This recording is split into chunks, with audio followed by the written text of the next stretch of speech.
La Operación Urano fue lanzada el 19 de noviembre de 1942, cuando las fuerzas soviéticas de los frentes sudoccidental y del Don atacaron al tercer ejército rumano al norte de Stalingrado.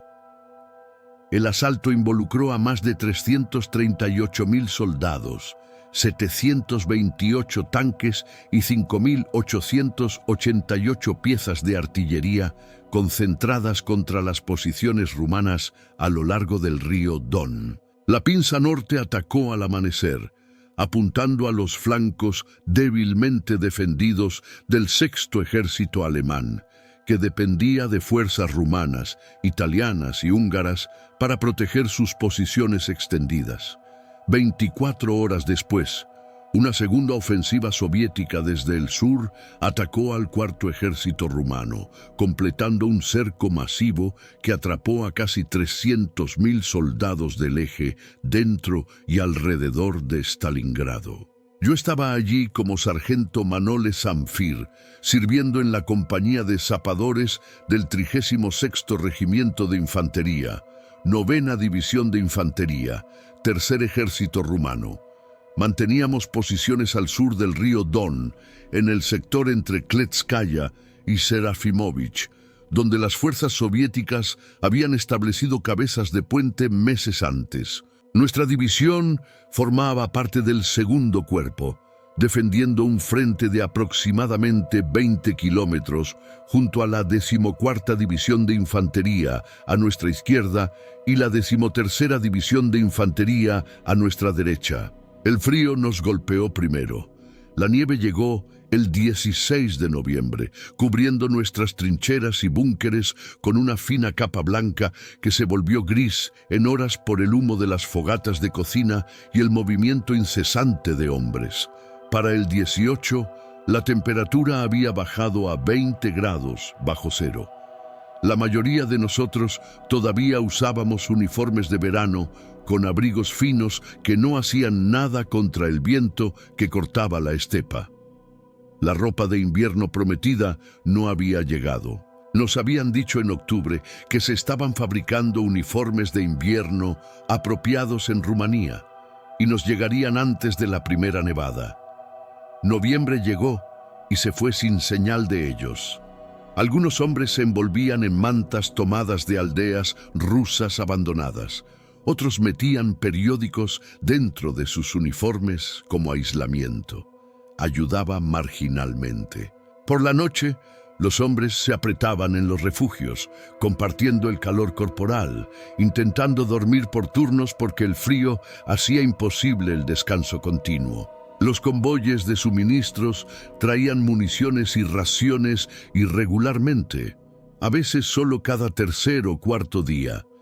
La única línea ferroviaria que suministraba al tercer ejército rumano también servía al sexto ejército alemán que luchaba en Stalingrado y varias otras formaciones alemanas. La prioridad iba a los alemanes, nosotros recibíamos lo que quedaba. Cuando llegaba comida era media lata de sopa caliente por hombre, ocasionalmente con pan tan duro que teníamos que remojarlo en nieve derretida antes de comerlo. La sopa usualmente estaba hecha de vegetales secos y una pequeña cantidad de carne, apenas suficiente para sostener a hombres haciendo trabajo pesado en condiciones de congelación. Teníamos hambre constantemente. Los hombres perdían peso rápidamente. Para mediados de noviembre, los uniformes que habían ajustado bien en septiembre colgaban sueltos sobre estructuras esqueléticas. El agua era otro problema. Los pozos en aldeas cercanas habían sido destruidos durante combates anteriores. El río Don estaba congelado, su hielo lo suficientemente grueso para caminar sobre él. Derretíamos nieve para agua potable, pero esto requería combustible para fogatas y el combustible era escaso. Quemábamos lo que podíamos encontrar: postes de cercas de granjas destruidas, muebles de casas abandonadas, incluso libros de una escuela de aldea. Las fogatas tenían que ser pequeñas y cuidadosamente manejadas para evitar atraer artillería soviética. El humo durante las horas de luz era peligroso. Por la noche, incluso la llama más pequeña podía verse desde kilómetros de distancia a través de la estepa plana. Nuestra compañía de zapadores consistía en 63 hombres divididos en 3 secciones. Como sargento, yo comandaba la segunda sección con 18 soldados bajo mi mando. Éramos responsables de mantener posiciones defensivas, colocar minas, construir obstáculos y preparar cargas de demolición para puentes y puntos clave si el retiro se volvía necesario. El trabajo nunca se detenía. Cada mañana inspeccionábamos los enredos de alambre, reparábamos trincheras colapsadas y revisábamos posiciones de tiro. El suelo se había congelado sólido para mediados de noviembre, haciéndolo casi imposible de cavar. Cuando necesitábamos expandir una posición o crear un nuevo refugio, usábamos explosivos para romper la tierra congelada, luego paleábamos los pedazos de tierra mezclados con hielo. La línea defensiva que ocupábamos había sido preparada apresuradamente a finales de octubre, cuando el tercer ejército rumano reemplazó a las unidades italianas en este sector. Los italianos habían construido posiciones básicas, trincheras poco profundas, algunos refugios, obstáculos de alambre mínimos. No habían esperado mantener el sector a largo plazo e invirtieron poco esfuerzo en fortificaciones. Cuando llegamos, encontramos trincheras que eran demasiado poco profundas, refugios que colapsarían bajo fuego de artillería y enredos de alambre que un asalto de infantería determinado podría penetrar en minutos. Pasamos las primeras 3 semanas mejorando todo. Profundizamos trincheras a la profundidad reglamentaria de 1,80 m. Reforzamos refugios con troncos y sacos de arena. Colocamos alambre adicional, creando cinturones de 30 metros de profundidad en algunas áreas. Construimos posiciones de tiro para ametralladoras y cañones antitanque, situándolos cuidadosamente para proporcionar campos de tiro entrelazados a través de nuestro frente. Los campos de minas eran mi responsabilidad primaria como comandante de sección. El cuartel general de la división nos asignó 1,200 minas antitanque y 800 minas antipersonal para un frente de 20 kilómetros. No era ni cerca de suficiente. La doctrina defensiva apropiada requería al menos 5,000 minas por kilómetro de frente en sectores críticos. Teníamos suficiente para quizás 3 minas por 100 metros si las distribuíamos uniformemente. En su lugar las concentré, creando campos densos en las rutas de aproximación más probables desde las cabezas de puentes soviéticas, dejando otras áreas casi indefensas. Era un riesgo calculado basado en análisis del terreno e inteligencia sobre preparaciones soviéticas. Si atacaban donde anticipaba, las minas podrían canalizar su avance hacia zonas de muerte cubiertas por nuestros cañones antitanque. Si atacaban en otro lugar, no tendríamos nada para frenarlos. Colocar minas en tierra congelada era trabajo brutal. El suelo tenía que ser roto con picos y barras antes de que pudiéramos excavar hoyos lo suficientemente profundos para enterrar las minas apropiadamente. Cada mina requería un hoyo de 30 centímetros de profundidad. Mi sección colocó 400 minas en la primera semana de noviembre, trabajando principalmente de noche para evitar observación desde las posiciones soviéticas. El trabajo destruyó nuestras manos. Se formaron ampollas, se rompieron, se infectaron. El frío impedía la curación. Para mediados de noviembre, cada hombre en mi sección tenía manos vendadas que sangraban a través de la tela. Trabajábamos de todos modos. La alternativa era dejar los campos de minas incompletos. Las armas que portábamos eran una mezcla de equipo viejo e inadecuado. A nuestra compañía le habían emitido rifles franceses de la última guerra, Berthiers modelo 1915, que se atascaban en clima frío si no los limpiábamos constantemente. El Berthier era un rifle decente en condiciones templadas, pero había sido diseñado para guerra de trincheras en Francia, no para un invierno ruso. El mecanismo del cerrojo se ponía rígido cuando las temperaturas bajaban de -10 grados. El aceite se congelaba sólido, causando fallas en la extracción. Aprendimos a quitar el aceite de los cerrojos completamente y operarlos secos, pero esto aumentaba el desgaste y causaba otros problemas. Cada rifle contenía 3 balas en un cargador integral. Recargar requería remover el cargador vacío e insertar uno nuevo, un proceso que tomaba valiosos segundos bajo fuego. Muchos de nuestros soldados llevaban balas sueltas en sus bolsillos y las cargaban individualmente en lugar de forcejear con cargadores en combate. Cada sección tenía una ametralladora ligera, un modelo checoslovaco ZB que funcionaba razonablemente bien cuando podíamos mantener aceite en las partes móviles. El ZB era realmente un buen arma, confiable y precisa, pero consumía municiones rápidamente.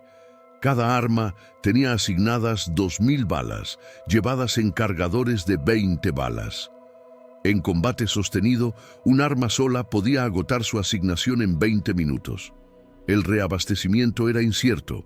Practicábamos disciplina de municiones constantemente, enfatizando ráfagas cortas y selección cuidadosa de objetivos. Pero la disciplina desaparecía cuando la infantería soviética venía a través de campo abierto en oleadas humanas. Para defensa antitanque, nuestro regimiento poseía cañones Bofors de 37 milímetros, 6 por batallón, complementados por un puñado de piezas de 47 milímetros. Estas armas eran inútiles contra tanques soviéticos. Las habíamos probado en octubre cuando nuestra división capturó un T-34 soviético abandonado que había arrojado una oruga durante una escaramuza. El tanque estaba intacto, su blindaje sin daños. Ingenieros del cuartel general de la división lo trajeron a nuestra área regimental para evaluación. Pasamos una tarde entera disparándole con cada arma antitanque en el regimiento. Las balas de 37 milímetros rebotaban del blindaje frontal sin dejar más que rasguños. Disparamos a distancias desde 500 metros hasta 100 metros. Cada disparo rebotó o se destrozó al impacto. El blindaje de la torreta era igualmente impenetrable. Solo cuando disparamos a la cubierta trasera del motor desde 50 metros logramos penetración, y aún así, solo una bala de cada 3 realmente perforó el blindaje. El resto se desvió de las superficies inclinadas. Los cañones de 47 milímetros funcionaron marginalmente mejor. Podían penetrar el blindaje lateral a distancias menores de 200 metros si el disparo era perpendicular a la superficie. Cualquier ángulo reducía la penetración significativamente. Contra el blindaje frontal eran tan inefectivos como las armas de 37 milímetros. La evaluación concluyó que nuestros cañones antitanque podían destruir tanques soviéticos solo bajo condiciones ideales: corta distancia, disparos laterales o traseros, objetivos estacionarios. En combate real, con tanques moviéndose rápidamente a través de terreno roto, disparando mientras avanzaban, apoyados por infantería y artillería, esas condiciones ideales nunca existirían. El reporte de esta evaluación fue enviado al cuartel general de la división y a través de ellos al comando del ejército. Solicitamos armas antitanque más pesadas. Los oficiales de enlace alemanes nos aseguraron que venían cañones PaK de 75 milímetros. Prometieron cañones PaK de 75 milímetros, 6 por división. Para mediados de noviembre habíamos recibido exactamente 3. Nuestro comandante regimental los colocó todos en el centro de nuestra línea defensiva, espaciándolos a 1 kilómetro de distancia. 3 cañones para defender 20 kilómetros de frente contra blindaje soviético. Sabíamos lo que eso significaba. Cuando llegaran los tanques, tendríamos que luchar contra ellos con granadas y cócteles Molotov, armas que requerían coraje para usar y ofrecían poca probabilidad de éxito. Los soviéticos mantenían 2 cabezas de puente a través del Don directamente frente a nuestro sector, en Serafimovich al oeste y Kletskaya al este. La inteligencia alemana estimaba que la cabeza de puente de Serafimovich contenía al menos 2 divisiones de fusileros y blindaje de apoyo.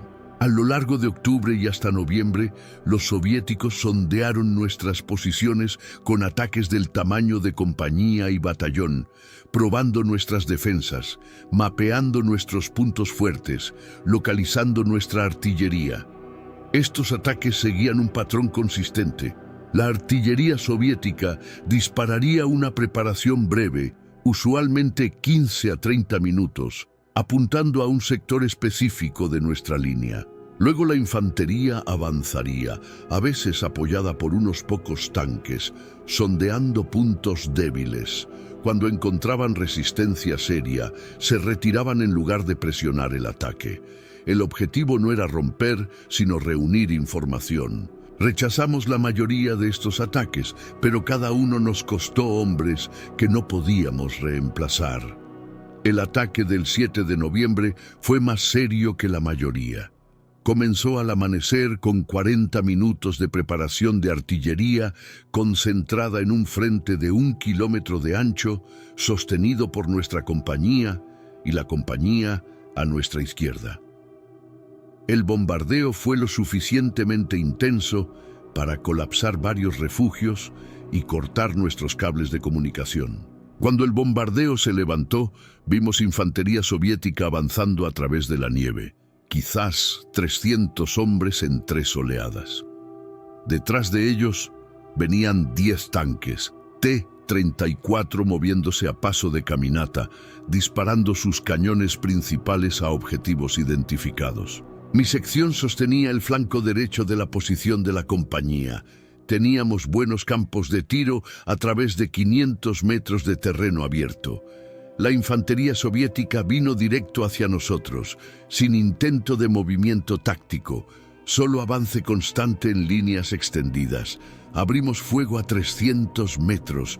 La ametralladora checoslovaca funcionó perfectamente, derribando hombres en la oleada principal. El fuego de rifle de mis soldados se sumó a la carnicería. La primera oleada soviética vaciló, se tiró al suelo, comenzó a sufrir bajas de nuestra artillería de apoyo. La segunda oleada avanzó a través de ellos, pisando sobre cuerpos, manteniendo formación. Los matamos también. La tercera oleada alcanzó 200 metros antes de tirarse al suelo. Luego llegaron los tanques. Evitaron la infantería inmovilizada y se dirigieron directamente a nuestras posiciones. No teníamos cañones antitanque en mi sector inmediato. La pieza de 37 milímetros más cercana estaba a 300 metros a mi izquierda, disparando a otros objetivos. Solo teníamos cócteles Molotov y nuestras armas personales. Ordené a mis hombres mantener el fuego hasta que los tanques estuvieran a 50 metros, luego concentrarse en el vehículo más cercano. El tanque principal vino directo hacia nosotros, su ametralladora barriendo nuestra trinchera. 2 de mis soldados murieron en ese primer paso, derribados mientras intentaban moverse a mejores posiciones. El tanque rodó sobre nuestro obstáculo de alambre sin frenar, aplastándolo bajo 30 toneladas de acero. Cuando estaba a 30 metros, 3 hombres se pararon simultáneamente y lanzaron cócteles Molotov. 2 botellas golpearon el casco y se rompieron sin encenderse apropiadamente. La tercera golpeó la cubierta del motor y estalló en llamas. El tanque se detuvo, humo negro brotando de las rejillas traseras. La tripulación salió por las escotillas de la torreta. Les disparamos mientras emergían.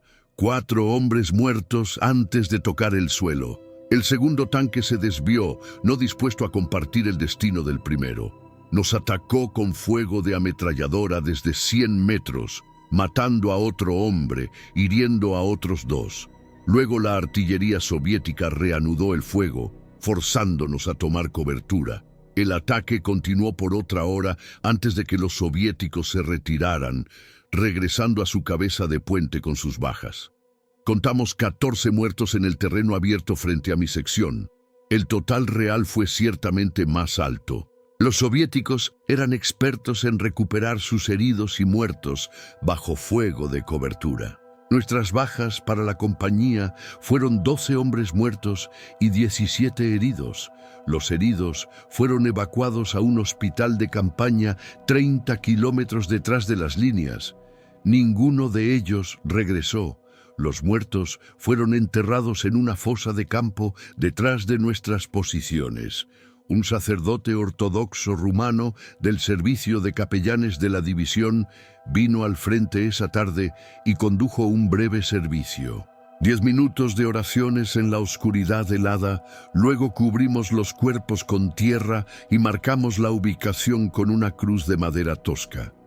No había tiempo para nada más elaborado. El ataque del 12 de noviembre siguió el mismo patrón, pero con mayor intensidad.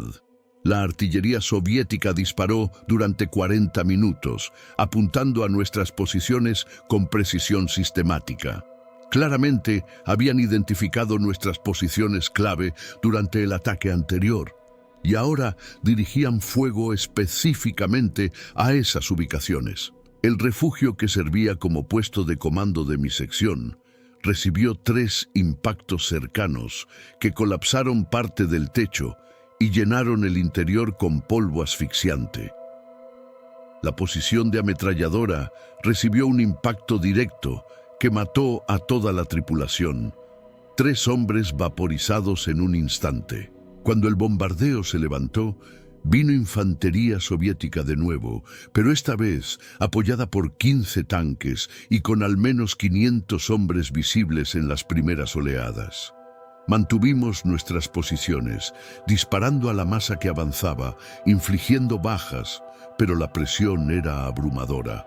Los tanques atravesaron nuestras posiciones, aplastando trincheras, disparando a quemarropa hacia los refugios. La infantería soviética siguió de cerca, lanzando granadas a cualquier posición que mostrara resistencia. Mi sección resistió durante 90 minutos. Destruimos 2 tanques con cócteles Molotov. Matamos a docenas de soldados soviéticos, pero el ataque fue demasiado fuerte, demasiado sostenido. Cuando la infantería soviética comenzó a trabajar alrededor de nuestros flancos, amenazando cerco, ordené una retirada a posiciones secundarias 50 metros detrás de nuestra línea principal. Nos retiramos en buen orden, llevando a nuestros heridos, dejando solo a los muertos atrás. La compañía a nuestra izquierda no fue tan afortunada. Su posición fue sobrepasada. El comandante de la compañía fue muerto. La mayoría de los soldados fueron muertos o capturados. Las fuerzas soviéticas ocuparon nuestras trincheras delanteras durante aproximadamente 3 horas. Luego, nuestra artillería regimental y cañones alemanes de la artillería del cuerpo comenzaron a disparar bombardeos concentrados sobre las posiciones capturadas. El bombardeo continuó durante 2 horas, convirtiendo el área en un paisaje lunar de cráteres superpuestos. Cuando se detuvo, los soviéticos se retiraron de vuelta a su cabeza de puente, abandonando las posiciones que habían sostenido brevemente. Reocupamos nuestras trincheras esa noche, encontrándolas muy dañadas, pero aún defendibles. 43 hombres de nuestra compañía estaban muertos o heridos. La primera sección había sido reducida a 7 efectivos. El comandante de la compañía solicitó reemplazos inmediatamente. 3 días después llegaron 18 hombres, todos conscriptos que habían completado entrenamiento básico apenas 6 semanas antes. Venían de pueblos y aldeas por toda Rumanía, la mayoría muchachos de granja, físicamente fuertes, pero completamente no preparados para lo que estaban a punto de experimentar. La mitad de ellos nunca había disparado sus rifles a un objetivo en movimiento. Pocos habían lanzado una granada. Ninguno había visto combate. El comandante de la compañía los asignó a la agotada primera sección y me dio responsabilidad de su entrenamiento. Tenía 3 días para prepararlos para lo que venía. No fue suficiente tiempo. El alto mando rumano sabía que venía un ataque. Nuestro comandante divisional, general de Divisie Constantin Panaitiu, emitió advertencias diarias sobre acumulación soviética en las cabezas de puente. Reconocimiento aéreo de aviones alemanes reportó nuevos puentes siendo construidos a través del Don. Divisiones frescas moviéndose a áreas de reunión y vastas cantidades de suministros siendo almacenadas. Aviones de observación alemanes, Fieseler Storch, volaban sobre las cabezas de puente casi diariamente, fotografiando posiciones soviéticas, contando vehículos y piezas de artillería. Las fotografías fueron analizadas en el cuartel general del ejército y las conclusiones enviadas a todas las unidades. Los soviéticos estaban preparando una ofensiva mayor. El tiempo era incierto, pero probablemente dentro de las próximas 2 semanas. El objetivo probable era el cerco de fuerzas alemanas en Stalingrado, rompiendo a través de los ejércitos rumanos, protegiendo los flancos alemanes. Los alemanes enviaron estos reportes al cuartel general del grupo de ejércitos, pero no llegaron refuerzos.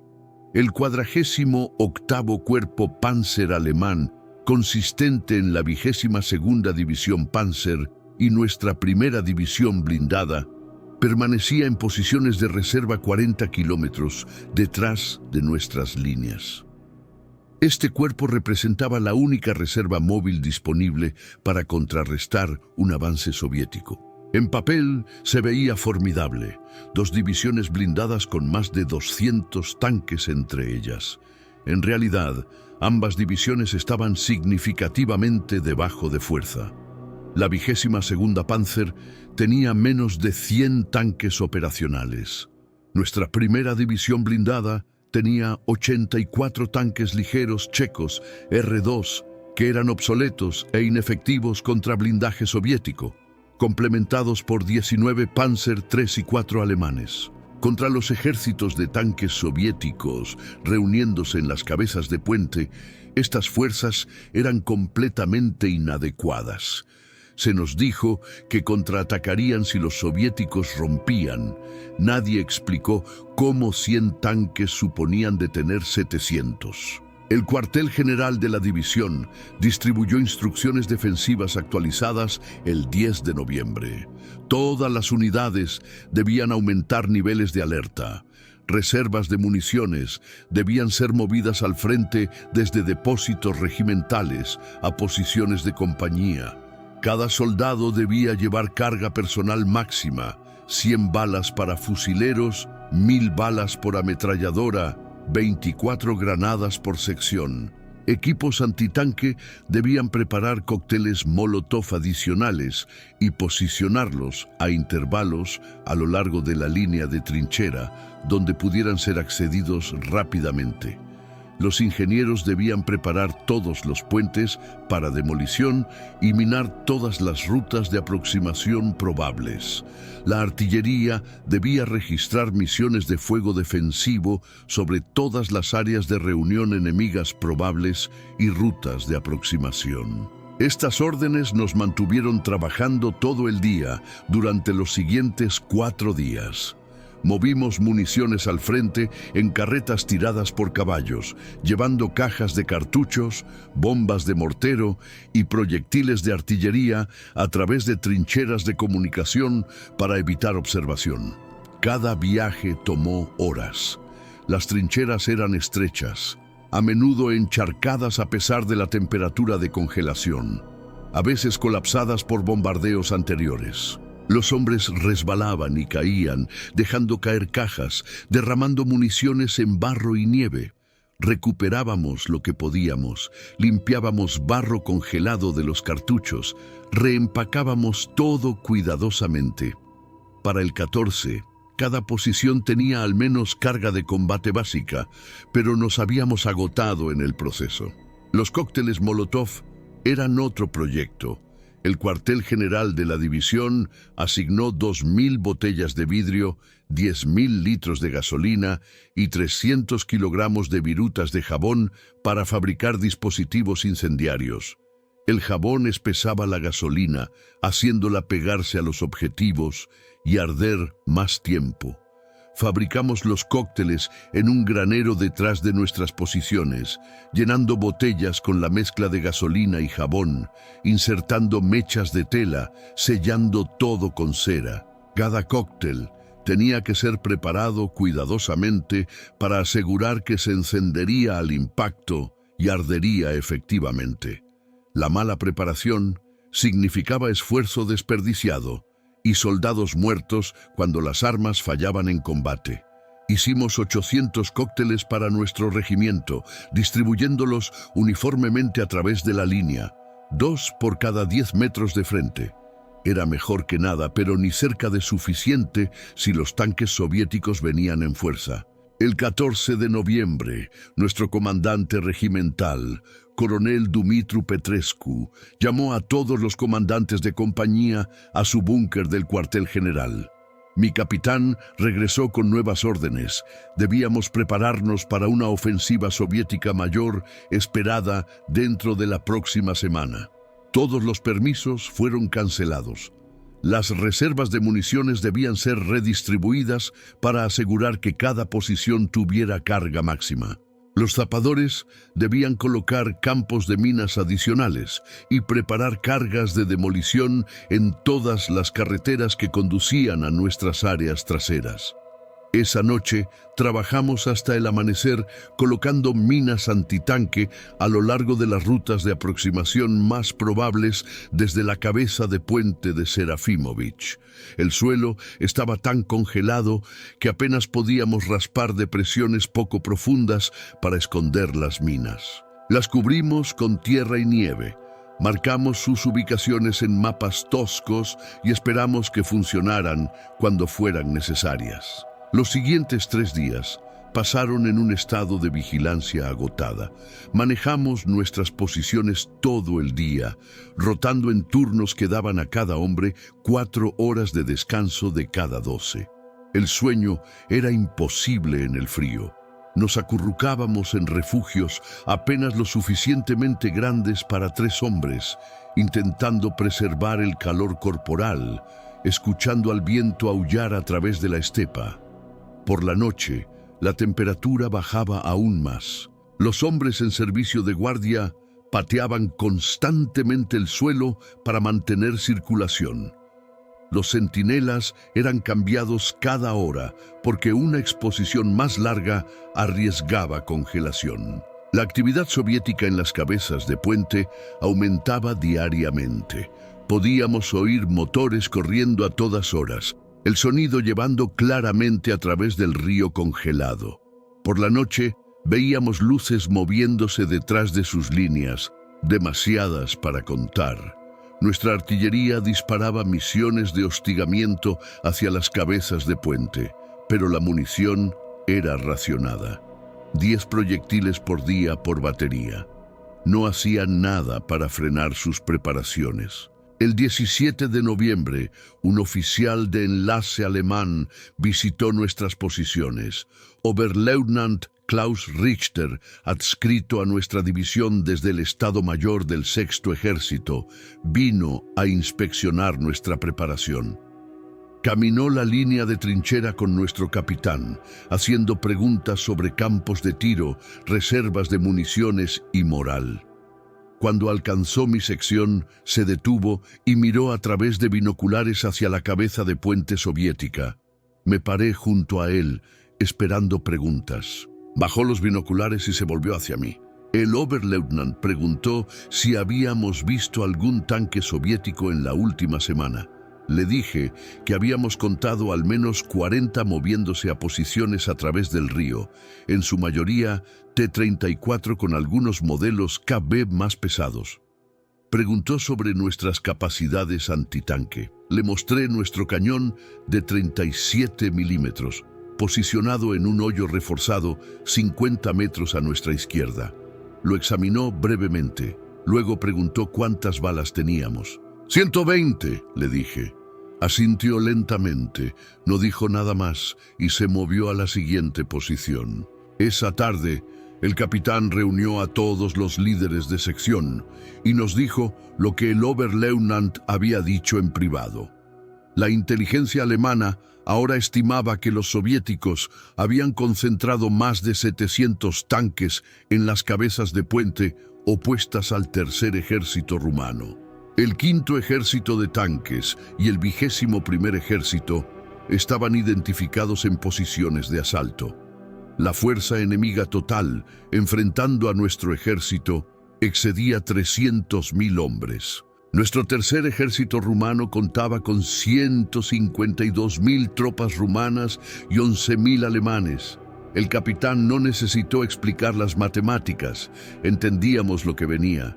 El 18 de noviembre fue el último día tranquilo. Nevó intermitentemente, ráfagas ligeras que redujeron la visibilidad a unos cientos de metros. La artillería soviética disparó esporádicamente a lo largo del día, proyectiles individuales aterrizando en áreas aleatorias, manteniéndonos alertas, impidiendo el descanso. Usamos el tiempo para revisar armas de nuevo, distribuir las últimas de nuestras reservas de municiones y escribir cartas a casa. El servicio postal del ejército había dejado de recoger correo una semana antes, pero los hombres escribían de todos modos. Algunos de ellos daban sus cartas a amigos, pidiéndoles que las enviaran si sobrevivían. Otros simplemente escribían por el acto de escribir mismo, poniendo pensamientos en papel, creando algo que podría sobrevivirlos. Escribí a mi esposa en Bucarest, diciéndole que estaba bien y que la guerra terminaría pronto. No lo creía, pero ¿qué más podía escribir? ¿Que esperaba morir en los próximos días? ¿Que el tercer ejército rumano estaba posicionado para absorber una ofensiva soviética que nos destruiría? Ella aprendería la verdad pronto suficiente. Doblé la carta cuidadosamente y la puse en mi bolsillo del pecho. Nunca tuve oportunidad de enviarla. Esa noche pasó lentamente. Mantuvimos guardia completa, cada hombre en su posición, esperando. La temperatura bajó constantemente después de la puesta del sol. Para medianoche estaba a menos 22 grados. Los hombres en servicio de centinela tenían que ser rotados cada 30 minutos para prevenir congelación. Incluso eso era apenas adecuado. Los soldados salían de guardia con pies tan entumecidos que no podían sentirlos, manos encogidas en garras que apenas podían sostener un rifle. Teníamos braseros en algunos de los refugios más profundos, pequeñas fogatas alimentadas con pedazos de madera que proporcionaban calor mínimo. Los hombres se amontonaban alrededor de estas fogatas durante sus periodos de descanso, intentando calentar extremidades congeladas, bebiendo té caliente cuando lo teníamos, que era raramente.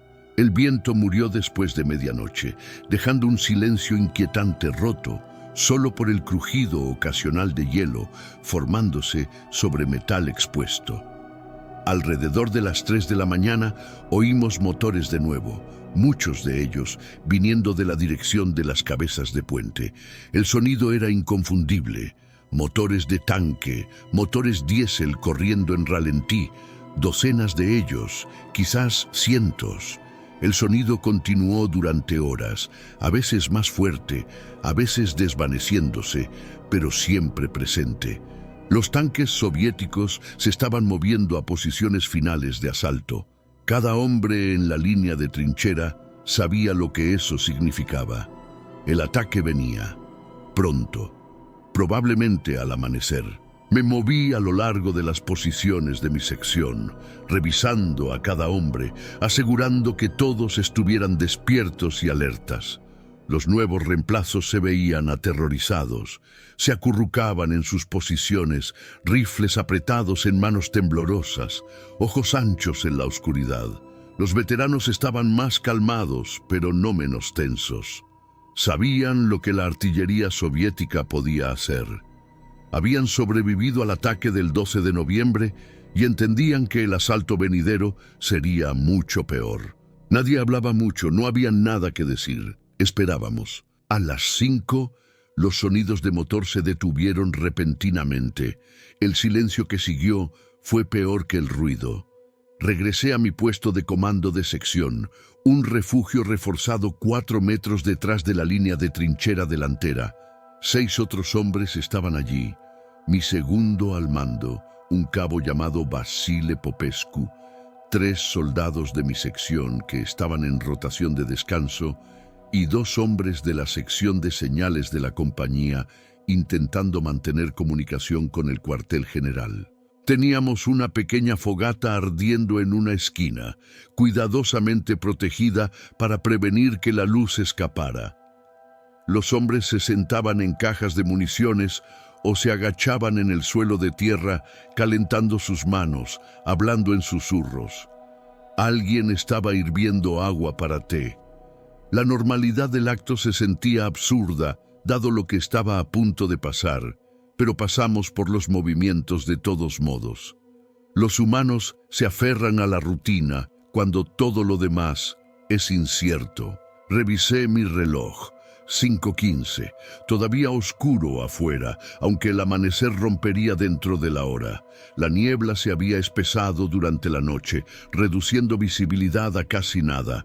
Subí al nivel de la trinchera y miré hacia las posiciones soviéticas. Nada visible, solo niebla gris y oscuridad. Regresé al puesto de comando y estaba calentando mis manos sobre la fogata cuando el mundo explotó. La hora era 5:20 en la mañana del 19 de noviembre, hora alemana. 7:20 hora de Moscú. Todavía estaba completamente oscuro. La niebla se había formado durante la noche, gruesa y congelada, reduciendo visibilidad a menos de 20 metros.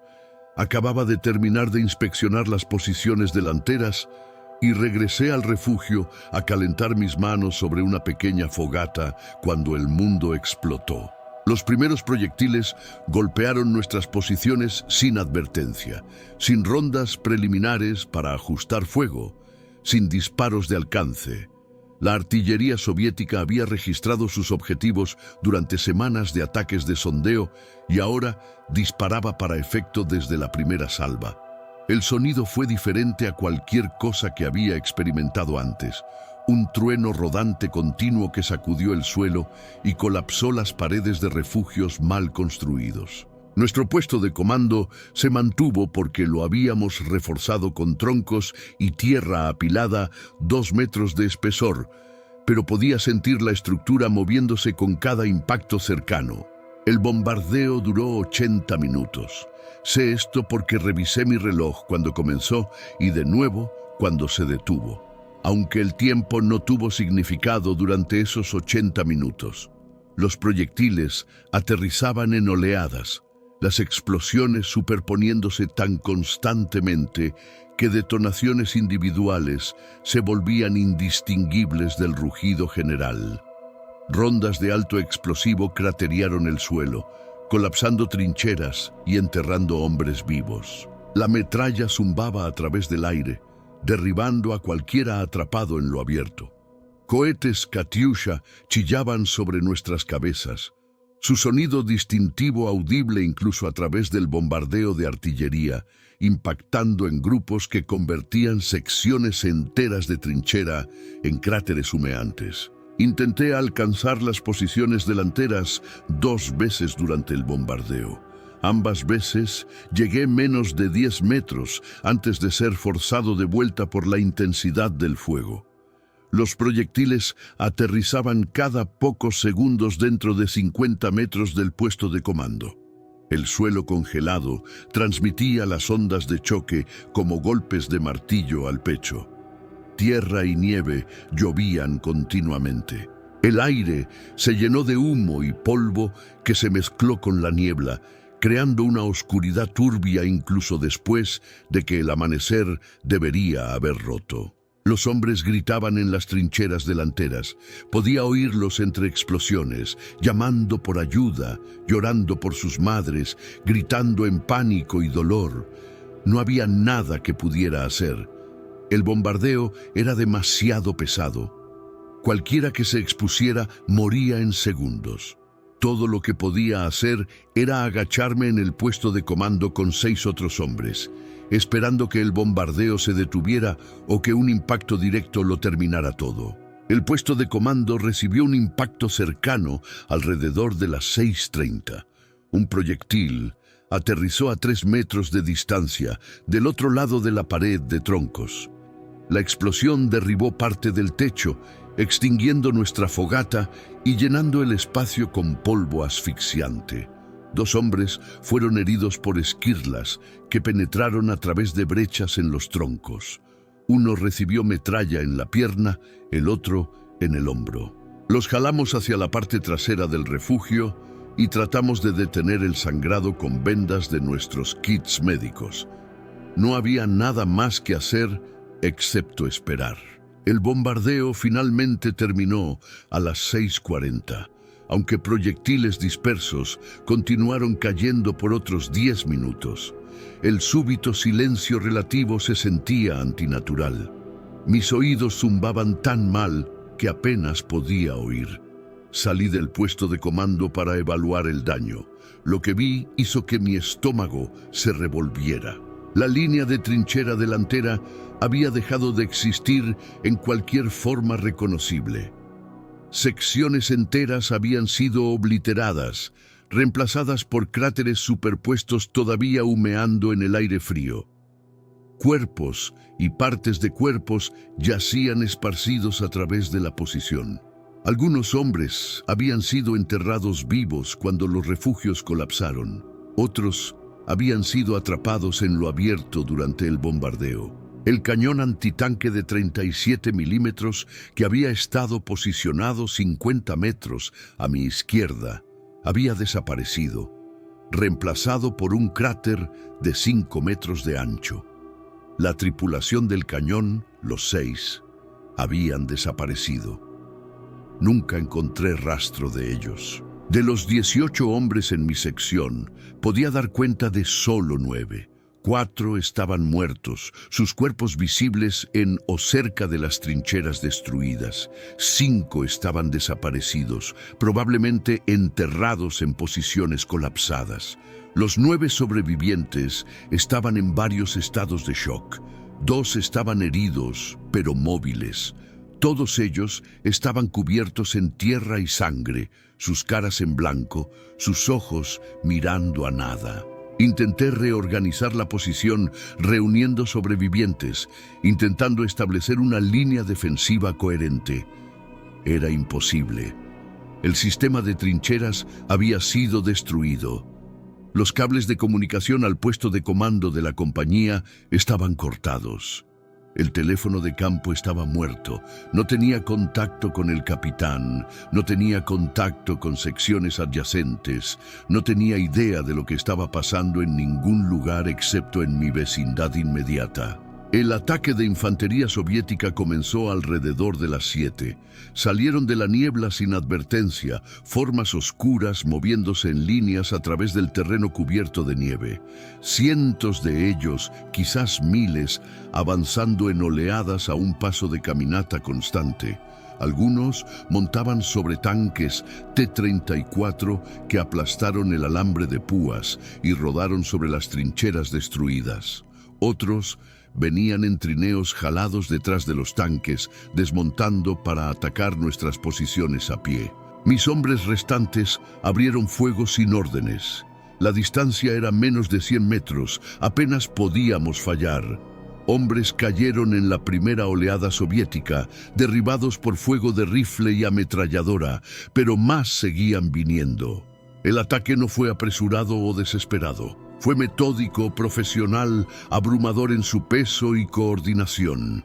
Los T-34 dispararon sus cañones principales mientras avanzaban, rondas de alto explosivo que detonaban contra lo que quedaba de nuestras fortificaciones.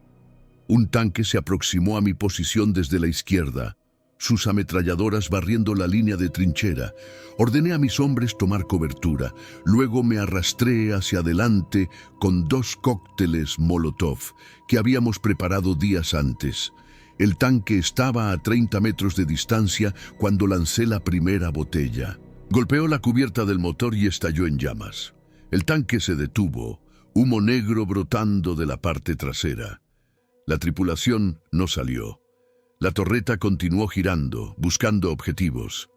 Lancé la segunda botella al mismo lugar. Más llamas. El tanque se sacudió hacia adelante, intentando moverse, luego se detuvo permanentemente. La pequeña victoria no significó nada. 2 tanques más ya estaban evitando el naufragio ardiente, aplastando a través de nuestros obstáculos de alambre, disparando a quemarropa hacia los restos de nuestras posiciones. La infantería soviética seguía de cerca, usando los tanques como cobertura. Matamos a docenas de ellos, pero cientos más presionaban hacia adelante. No fue una batalla, fue aniquilación. Alrededor de las 7:30, vi las posiciones de la 13ª División de Infantería a nuestra derecha, disolviéndose bajo presión similar. Los hombres corrían hacia la retaguardia, abandonando sus armas. Huían en pánico a través de la estepa abierta. Los tanques soviéticos los perseguían, disparando ametralladoras, atropellando a los más lentos. El avance fue completo en ese sector en minutos. Se había abierto una brecha de varios kilómetros de ancho en la línea del frente del Tercer Ejército rumano, y el blindaje soviético se estaba derramando a través. Tomé la decisión de retroceder. No había punto en sostener una posición que ya no existía, rodeada por 3 lados, con infantería soviética ya detrás de nosotros. Reuní a mis 9 hombres restantes y nos retiramos al sur, moviéndonos a través de trincheras de comunicación que habían sobrevivido parcialmente el bombardeo. Habíamos ido quizás 200 metros cuando encontramos soldados de la primera sección de nuestra compañía, tal vez 15 hombres, moviéndose en la misma dirección. Su sargento estaba muerto, un cabo los estaba liderando. Unimos fuerzas y continuamos el retiro. La escena detrás de nuestra antigua línea del frente era caos. Toda el área regimental estaba bajo fuego de artillería. Los cañones soviéticos habían desplazado su puntería desde las posiciones delanteras a las áreas traseras, apuntando a puntos de reunión, depósitos de suministros y ubicaciones del cuartel general. Los proyectiles caían continuamente. Nos movíamos en arremetidas cortas, usando cráteres y vehículos destruidos como cobertura, intentando alcanzar el puesto de comando regimental para recibir órdenes. Nunca lo logramos. El puesto de comando había recibido un impacto directo en algún momento durante el bombardeo inicial. El búnker estaba colapsado, nada más que una pila de troncos astillados y tierra con unos pocos cuerpos visibles en los escombros. El coronel Petrescu estaba muerto, asesinado junto con la mayoría de su Estado Mayor. Un teniente que reconocí de la sección de señales del regimiento estaba intentando organizar sobrevivientes. Nos dijo que la situación era desesperada a través de todo el frente. Los 3 regimientos de la 9ª División de Infantería estaban bajo ataque pesado. Las comunicaciones con el cuartel general de la división se habían perdido. Las órdenes eran retirarse a posiciones secundarias 5 kilómetros al sur e intentar establecer una nueva línea defensiva. El retiro se convirtió en una desbandada. Las unidades se mezclaron mientras retrocedían. Soldados de diferentes compañías, diferentes batallones, incluso diferentes regimientos fluían al sur en grupos sueltos, buscando seguridad del avance soviético. La organización se disolvió, la cadena de mando se fracturó. Los oficiales intentaron mantener control, gritando órdenes, intentando formar unidades coherentes del caos, pero la mayoría de los soldados los ignoraron. El instinto de supervivencia anuló la disciplina. Los hombres tiraban equipo para moverse más rápido, los rifles eran descartados, las ametralladoras abandonadas. Incluso artículos esenciales como municiones y raciones se dejaban atrás. Las carreteras se llenaron de equipo militar, cascos, máscaras de gas, herramientas de trinchera, mochilas, cualquier cosa que tuviera peso. Los aviones soviéticos aparecieron sobre nuestras cabezas alrededor de las 8:30. Sturmoviks, volando bajo que ametrallaron las columnas en retirada con fuego de cañón. El primer pase nos atrapó completamente expuestos en una carretera abierta 3 kilómetros al sur de nuestras antiguas posiciones. Los aviones entraron bajo, quizás 50 metros sobre el suelo, sus cañones desgarrando la masa apretada de soldados y vehículos. Los hombres se dispersaron a través de la estepa, zambulléndose en montones de nieve, presionándose planos contra el suelo congelado mientras los aviones hacían pasadas repetidas. El sonido era aterrador, el rugido de motores, el martilleo de cañones, los gritos de hombres heridos, los choques de vehículos destruidos. Cada ataque duró quizás 3 minutos, pero se sintió como horas. Cuando los aviones finalmente partieron, dejándonos contar bajas, encontramos 27 muertos y al menos 40 heridos en la sección de columna que podía ver. El total real a través de toda la masa en retirada debe haber sido de cientos. Los heridos presentaban un problema imposible. No teníamos suministros médicos más allá de kits personales de primeros auxilios, sin doctores, sin transporte adecuado para bajas. Los vagones tirados por caballos estaban atiborrados con equipo y suministros. Los camiones eran escasos y reservados para personal del cuartel general y equipo crítico. Los heridos tenían que caminar si podían o ser dejados atrás si no podían. Era cálculo brutal, impulsado por necesidad. Ayudábamos a aquellos que podían ser ayudados, hombres con heridas menores que no prevenían movimiento. Dejábamos a los heridos graves en aldeas destruidas con cualquier comida y agua que pudiéramos ahorrar, esperando que pudieran sobrevivir lo suficiente para que personal médico los encontrara. Muchos de ellos sabían que estaban siendo abandonados a la muerte o captura soviética. Algunos nos rogaron que no los dejáramos. Otros aceptaron su destino con resignación tranquila. Unos pocos se dispararon en lugar de enfrentar la alternativa. Esos fueron los momentos más duros, escuchar el disparo único desde atrás mientras seguíamos adelante, sabiendo lo que significaba, siendo incapaces de hacer algo al respecto. Intenté mantener cohesión de unidad. Mantuve mi grupo junto, aseguré que todos fueran contabilizados después de cada bombardeo de artillería o ataque aéreo. Apliqué un paso constante que balanceaba velocidad con resistencia. Posicioné hombres más fuertes para ayudar a los más débiles. Distribuí cargas uniformemente para que ningún individuo estuviera llevando peso excesivo.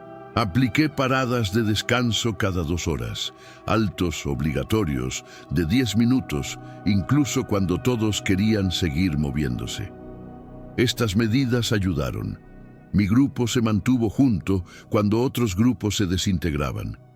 Mantuvimos disciplina cuando otros descendían al pánico, pero la presión era implacable. Los tanques soviéticos aparecían en nuestros flancos repetidamente, moviéndose más rápido de lo que podíamos retirarnos, amenazando cortar nuestras rutas de escape.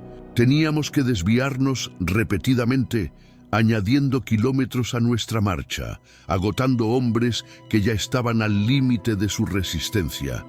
Cada desvío significaba más tiempo en lo abierto, más exposición a artillería y ataque aéreo, más bajas. Alrededor del mediodía, encontramos elementos de la primera división blindada rumana moviéndose al norte hacia la lucha. 20 o 30 tanques, en su mayoría tanques ligeros checos R2, con unos pocos Panzer, 3 alemanes mezclados.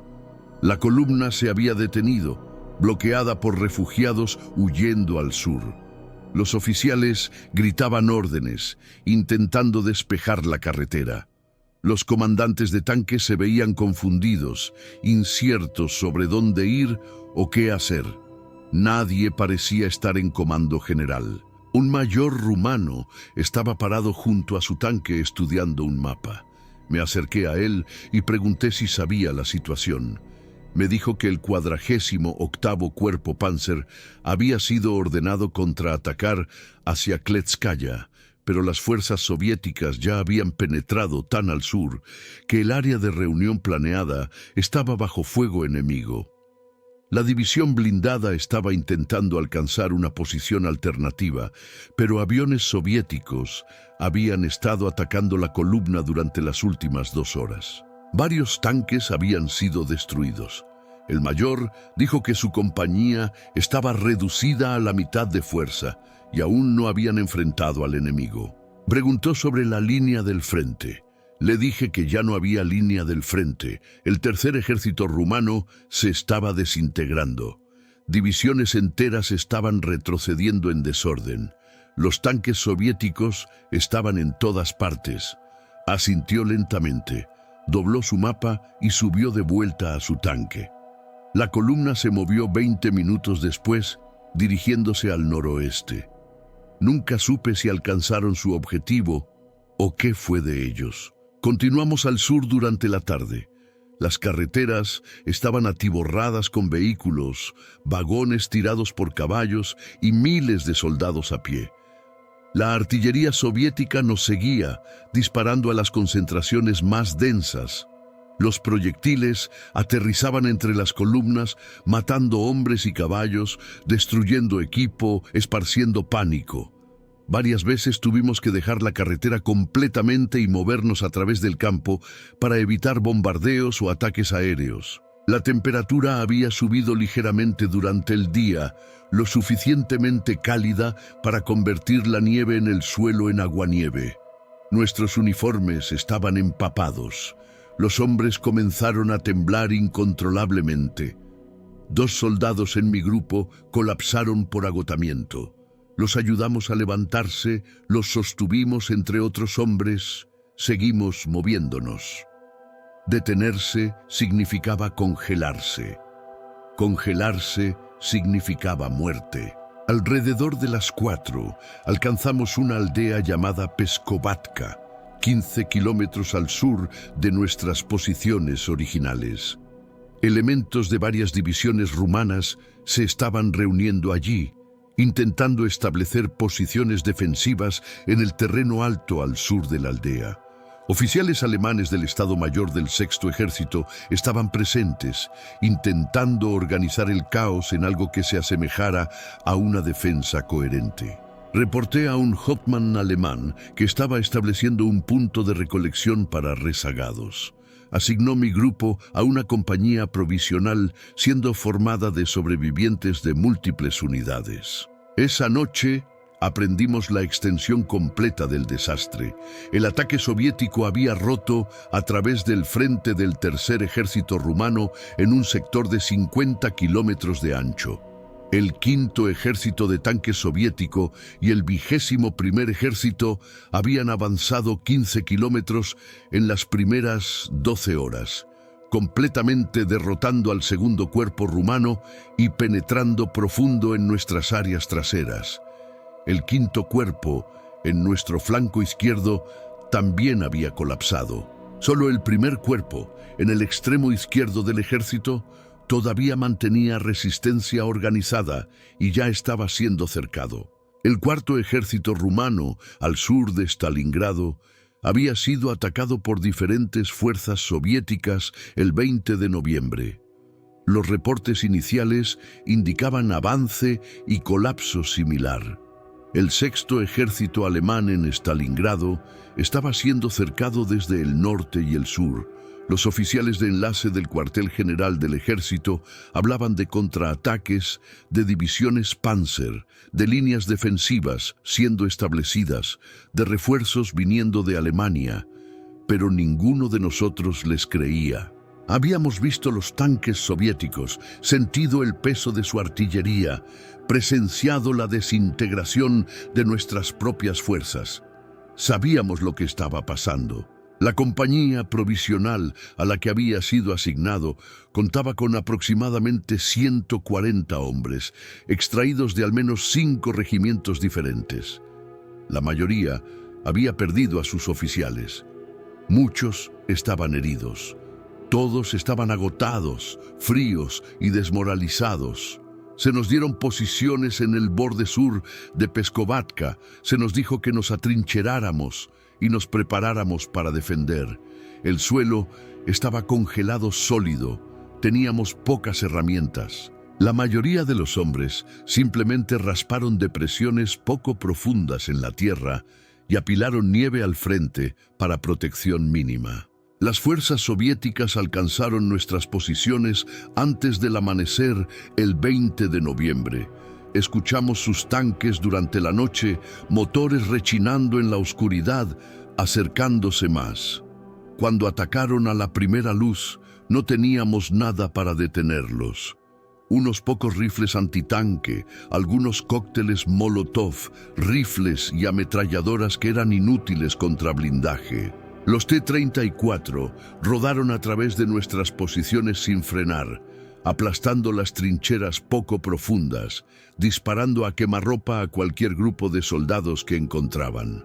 La defensa duró menos de 2 horas. El Hauptmann alemán ordenó un retiro alrededor de las 7:30. Retrocedimos de nuevo, sur y oeste, uniéndonos a la inundación de soldados en retirada que ahora contaba en decenas de miles. El tercer ejército rumano había efectivamente dejado de existir como fuerza de combate organizada. Éramos solo grupos de sobrevivientes intentando escapar del cerco, esperando alcanzar seguridad en algún lugar detrás de las líneas. Durante los siguientes 3 días continuamos retirando. Las fuerzas soviéticas persiguieron, pero no presionaron duro. Tenían objetivos más grandes: el cerco del sexto ejército alemán y la captura de cruces de carreteras clave y bases de suministro. Los restos de las divisiones rumanas no valían el esfuerzo de destruir completamente. Nos dejaron ir. Alcanzamos el río Chir el 23 de noviembre. Las tropas alemanas estaban estableciendo una línea defensiva a lo largo del río, intentando crear una barrera para prevenir que las fuerzas soviéticas avanzaran más al oeste. Los sobrevivientes rumanos estaban siendo recolectados y enviados a áreas traseras para reorganización. Los oficiales médicos examinaban a cada hombre, separando a los heridos que necesitaban tratamiento inmediato de aquellos que podían continuar. Fui clasificado como apto para servicio, a pesar de congelación en 3 dedos de mi pie izquierdo y un pedazo de metralla en mi hombro derecho que no me había molestado en que trataran. El 25 de noviembre fui asignado a un batallón provisional, siendo formado de sobrevivientes de las divisiones de Infantería 9ª, 13ª y 14ª. Esta unidad contaba con 600 hombres organizados en 4 compañías. Se nos emitió algún equipo de reemplazo, ropa de invierno inadecuada y raciones mínimas. Las órdenes eran movernos a posiciones al sur del Chir y esperar instrucciones adicionales. Encontré a mi capitán de nuevo el 27 de noviembre. Había sobrevivido el bombardeo inicial y lideró los restos de nuestra compañía, cerca de 30 hombres, al sur hacia el Chir. Me dijo que el 36º Regimiento había perdido más del 70% de su fuerza. El comandante regimental estaba muerto. El comandante del primer batallón estaba muerto. 2 de 3 comandantes de compañía del segundo batallón estaban muertos. La compañía de zapadores en la que había servido ya no existía como unidad. De los 63 hombres que habían estado presentes la mañana del 19 de noviembre, solo 18 estaban contabilizados, 45 estaban muertos, desaparecidos o capturados. Las estadísticas para la división eran similares. La 9ª División de Infantería había entrado en batalla con aproximadamente 14.000 hombres. Para finales de noviembre, menos de 3.000 permanecían efectivos. La división fue retirada de la línea y enviada a Rumanía para reconstrucción. Abordamos trenes en Morozovsk el 2 de diciembre. El viaje a casa tomó 8 días a través de clima invernal y líneas ferroviarias interrumpidas. Nunca regresé al frente oriental. La 9ª División de Infantería fue reconstituida a principios de 1943. Pero la nueva unidad tuvo poco parecido con la formación en la que había servido. La mayoría de los oficiales experimentados y suboficiales estaban muertos. Los reemplazos eran conscriptos jóvenes con entrenamiento mínimo. Fui asignado a un batallón de entrenamiento en Bucarest, encargado de preparar la nueva entrada para despliegue. En algunas formas, esto fue peor que el combate. Sabía lo que les esperaba. Había visto lo que los tanques soviéticos podían hacer a infantería armada con armas inadecuadas. Había experimentado el peso de su artillería y la implacabilidad de sus ataques. Los entrené tan bien como pude, sabiendo que la mayoría no sobreviviría a su primera batalla. El tercer ejército rumano perdió 158.854 hombres entre el 19 de noviembre de 1942 y el 7 de enero de 1943. Esto representó 16 de las 18 divisiones involucradas en Stalingrado y la mitad de las fuerzas militares activas de Rumanía. El cuarto ejército rumano sufrió bajas comparables. Los dos ejércitos efectivamente dejaron de existir. La contribución de Rumanía al esfuerzo de guerra del Eje en el frente oriental fue terminada por una sola operación que duró 5 días. Los soldados con los que serví murieron por una línea del frente que no podía ser sostenida, defendiendo posiciones que estaban inadecuadamente fortificadas con armas que eran obsoletas, apoyados por aliados que nos consideraban con desprecio, liderados por comandantes que entendían la futilidad pero carecían de la autoridad para retirarse antes de la catástrofe. Luchamos porque se nos ordenó luchar. Morimos porque alguien en Berlín o Bucarest decidió que los soldados rumanos eran prescindibles. Recuerdo Pescovatka porque fue el último lugar donde la compañía provisional intentó establecer una defensa antes de abandonar cualquier pretensión de resistencia organizada. Recuerdo la estepa congelada al sur de Kletskaya, porque fue donde vi al tercer ejército rumano desintegrarse ante mis ojos. Recuerdo la mañana del 19 de noviembre, porque fue cuando entendí que habíamos sido sacrificados, colocados en un frente que no podíamos sostener contra un enemigo, que no podíamos detener con armas, que no podíamos usar efectivamente. Los hombres de la 9ª División de Infantería hicieron su deber como lo entendían. Manejaron sus posiciones a pesar de equipo inadecuado y probabilidades imposibles. Lucharon cuando llegó el ataque, matando soldados soviéticos y destruyendo tanques soviéticos con cualquier arma que poseyeran. Se retiraron cuando sus posiciones se volvieron insostenibles, manteniendo qué disciplina podían bajo presión abrumadora. Y murieron, miles de ellos, porque decisiones operacionales y estratégicas hechas por personas lejos del frente los habían colocado en una posición donde la muerte era el único resultado probable. Esto es lo que presencié durante la Operación Urano. Esto es lo que le pasó al tercer ejército rumano entre el 19 y el 23 de noviembre de 1942. Esta es mi cuenta de esos 5 días.